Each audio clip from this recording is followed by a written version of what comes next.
Hai Sobat Pintar, jumpa lagi dengan Kak Kiki Tentor Biologi. Nah, hari ini kita akan membahas soal-soal dan pembahasan UTBK tahun 2021. Nah, soal ini itu udah ada di fitur tes pintar. Jadi Sobat Pintar jangan lupa cek di dalam aplikasinya.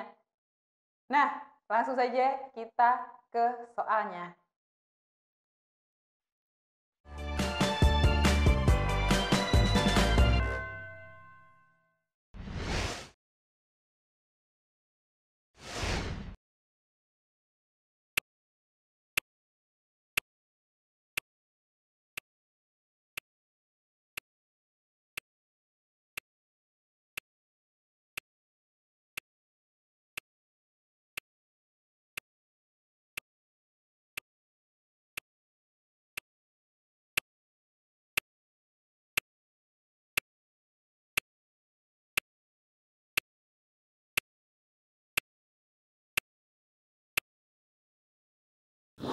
Gimana nih Sobat, sudah coba dikerjakan belum? Nah, ini itu ada soal tentang siklus menstruasi pada bab reproduksi. Nah, pertanyaannya di sini adalah menstruasi terjadi apabila korpus luteum berhenti memproduksi estrogen dan progesteron. Sebab turunnya kadar estrogen dan progesteron menyebabkan lepasnya ovum dari endometrium. Nah, kita coba cek untuk pernyataan pertama ya, Sobat. Nah, menstruasi terjadi apabila korpus luteum berhenti memproduksi estrogen dan progesteron. Nah, kita harus tahu nih, kalau fungsi dari estrogen dan progesteron di sini itu adalah mempertahankan dinding endometrium atau dinding yang ada pada rahim.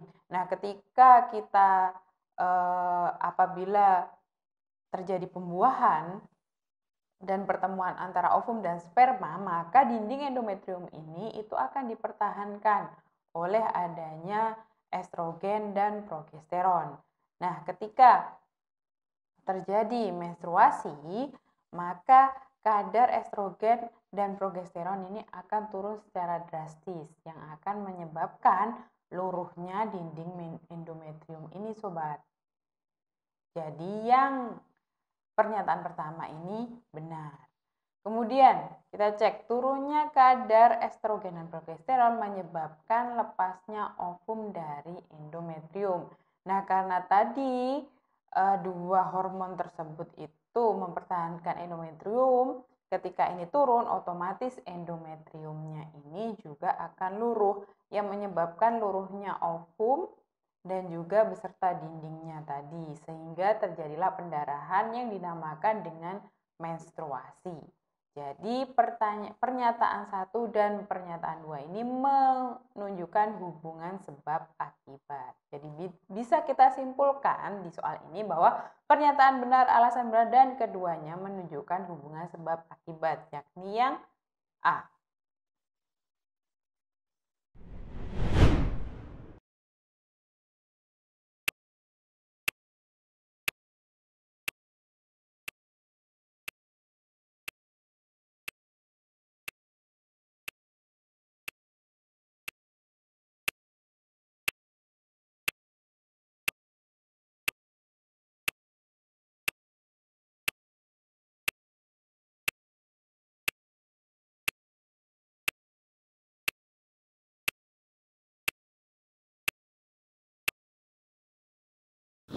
Gimana Sobat, susah atau gampang soalnya? Masih ingat dong di sini tentang sistem reproduksi pada pria.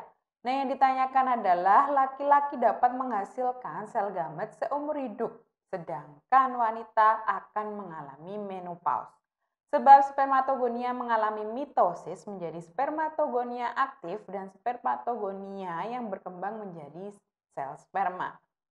Gimana? Gampang kan Sobat? Kita cek dulu ya untuk pernyataan pertama. Nah, di sini laki-laki dapat menghasilkan sel gamet seumur hidup. Maksudnya di sini baik ketika sudah mencapai usia balik dan sampai usia kakek-kakek dan laki-laki di sini itu masih bisa menghasilkan sperma. Sedangkan pada wanita itu hanya terbatas pada usia sekitar 50 sampai 60 tahun. Nah, di sini pernyataannya berarti benar, sobat. Sebenarnya laki-laki juga mengalami yang namanya andropause, tapi andropause di sini itu terjadi karena adanya kelainan. Nah, lelaki normal itu bisa menghasilkan sel gamet, kalau pada wanita itu ovum, kalau pada laki-laki sperma. Jadi sel gamet bisa dihasilkan oleh laki-laki selama masa hidupnya apabila tidak mengalami gangguan produksi hormon dan yang lainnya. Jadi pernyataan pertama di sini benar ya sobat. Nah, kita cek pernyataan kedua. Spermatogonia mengalami mitosis menjadi spermatogonia aktif dan spermatogonia yang berkembang menjadi sel sperma. Jadi kalau pada wanita itu hanya berkembang menjadi calon ovum, kalau pada spermatogonia atau pada proses spermatogenesis ini, yaitu mengalami yang namanya mitosis. Nah, yang satunya itu akan menjadi spermatogonia yang tetap aktif memproduksi sperma, sedangkan yang satunya akan menjadi spermatogonia yang akan menjadi sel sperma. Nah, digambarkan di sini apabila ini ada spermatogonia, dia itu akan membelah sobat. Nah, ini dua ini itu akan membelah. Yang satunya ini dia memiliki inti yang cenderung lebih pucat. Nah, di sini yang berinti tebal dan hitam, di sini lebih pucat. Itu dia akan menjadi sperma.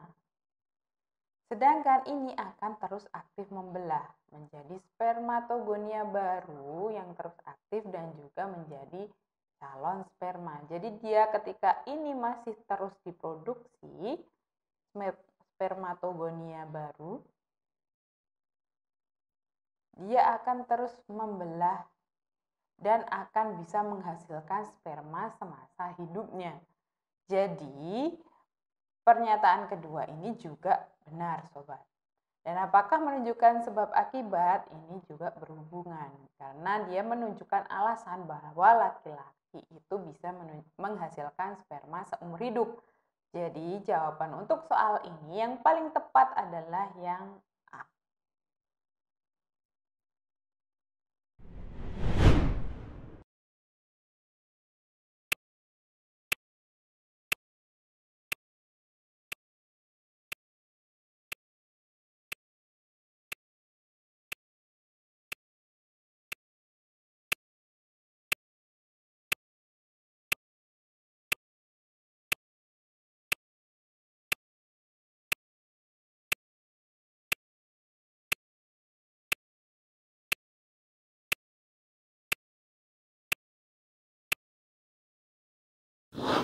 Gimana sobat, sudah coba dikerjakan? Kalau sobat pintar masih ingat dengan materi tentang indera penglihatan pada sistem koordinasi, pasti sobat pintar bisa mengerjakan soal berikut ini. Yang ditanyakan di sini ada tentang kelainan pada mata. Nah, pertanyaannya adalah hipermetropi dapat dibantu dengan menggunakan lensa cekung. Sebab kelainan hipermetropi menyebabkan bayangan yang dihasilkan mata jatuh di belakang retina. Nah, kita harus cek di sini. Kita harus ketahui dulu apa itu hipermetropi, apa penyebabnya, dan bagaimana mengatasinya. Nah, kalau hipermetropi itu dikenal dengan rabun dekat. Rabun dekat ini terjadi apabila lensa mata itu terlalu pipih, sobat. Jadi bayangan benda itu akan jatuh di belakang retina. Dan untuk membantu kita agar memiliki penglihatan normal jika mengalami kelainan hipermetropi adalah dengan lensa positif atau lensa cembung. Kalau lensa cekung di sini itu dipergunakan untuk membantu kelainan yang namanya miopi atau rabun jauh. Jadi untuk pernyataan pertama di sini kurang tepat ya sobat. Kita lihat pernyataan kedua. Kelainan hipermetropi menyebabkan bayangan yang dihasilkan mata jatuh di belakang retina. Nah, seperti yang Kak Kiki jelaskan tadi bahwa lensa pada penderita hipermetropi itu terlalu pipih, jadi bayangan yang diproses akan jatuh di belakang retina. Jadi untuk soal ini yang paling tepat adalah pernyataan salah dan alasan benar, yakni yang D.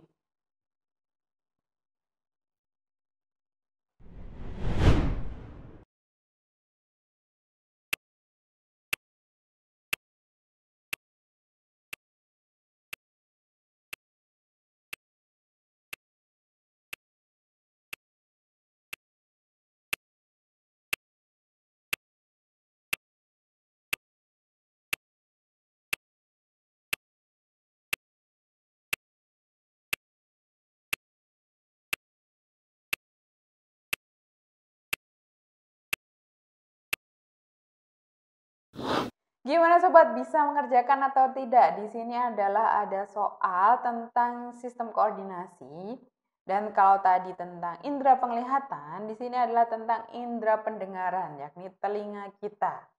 Nah, yang ditanyakan adalah utriculus berperan sebagai statoreseptor, sebab dasar utriculus dilengkapi dengan organ otolit. Nah, kita harus tahu di sini apa itu utriculus, apa itu statoreseptor, dan apa fungsi dari otolit di sini. Nah, kita cek satu persatu sobat. Jadi, utriculus itu adalah bagian dari telinga yang berfungsi sebagai alat keseimbangan statis yang disebut juga dengan statoreseptor atau alat keseimbangan statis. Nah, di sini utriculus akan memberikan respon pada perubahan kedudukan kita, yakni apabila kita miring ke kiri, miring ke kanan, atau tegak lurus. Jadi untuk pernyataan pertama di sini benar ya sobat. Kemudian sebab di sini dasar utriculus dilengkapi dengan organ otolit. Organ otolit di sini disebut juga dengan makula. Nah, pada bagian makula ini dilengkapi dengan organ otolit ini sobat. Jadi organ otolit ini apabila dia akan menyesuaikan diri dengan posisi tubuh kita atau kepala kita. Dengan adanya organ otolit ini maka tubuh kita bisa mendeteksi posisi badan kita sendiri, apakah miring, apakah tegak. Jadi yang memberikan fungsi utriculus yang melengkapi atau alat yang sebagai detektor, jadi sehingga bisa digunakan sebagai keseimbangan statis, itu adalah bagian yang dinamakan otolit, bagian dari utriculus itu sendiri. Jadi jawaban pernyataan yang kedua di sini juga benar ya sobat. Jadi alat ini, soal ini, pernyataan pertama dan pernyataan kedua ini menunjukkan sebab akibat. Jadi dapat kita simpulkan bahwa pernyataan benar, alasan benar, dan keduanya menunjukkan hubungan sebab akibat yang A.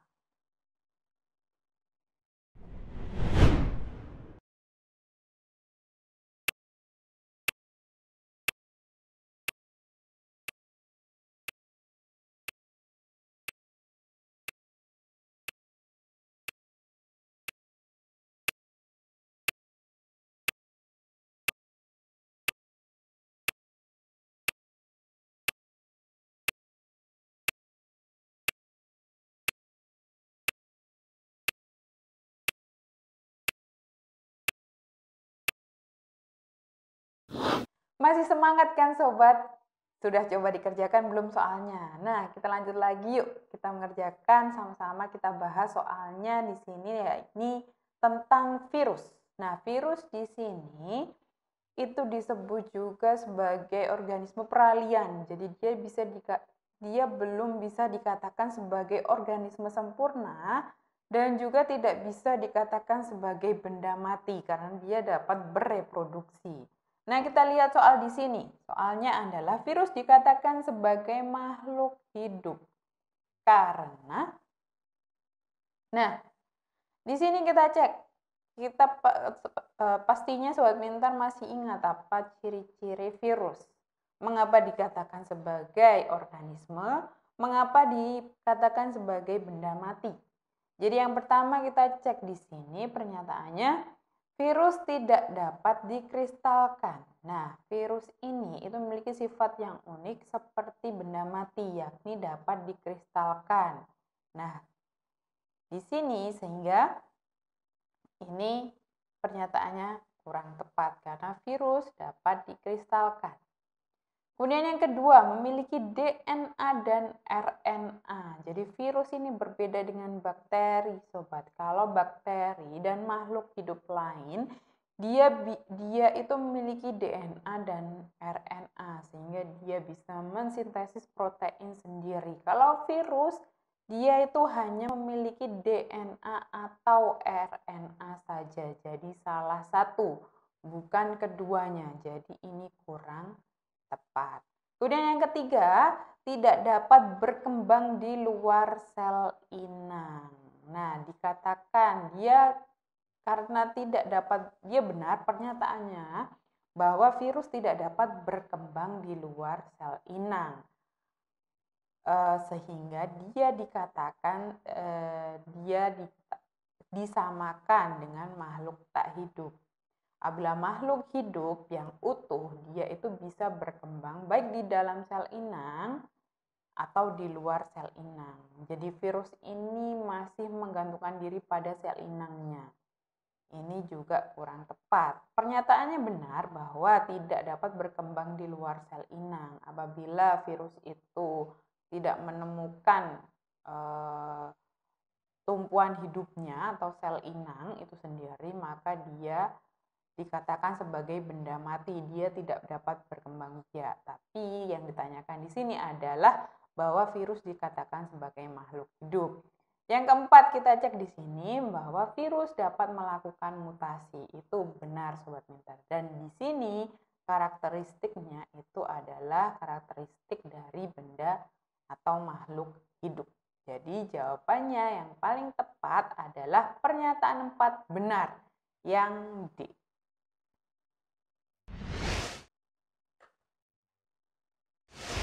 Nah sobat, itu tadi beberapa soal dan pembahasan latihan UTBK Biologi tahun 2021. Jangan lupa untuk tetap menyaksikan AP Live di episode berikutnya. Nantikan terus ya, belajar pintar bersama Aku Pintar. Sampai jumpa.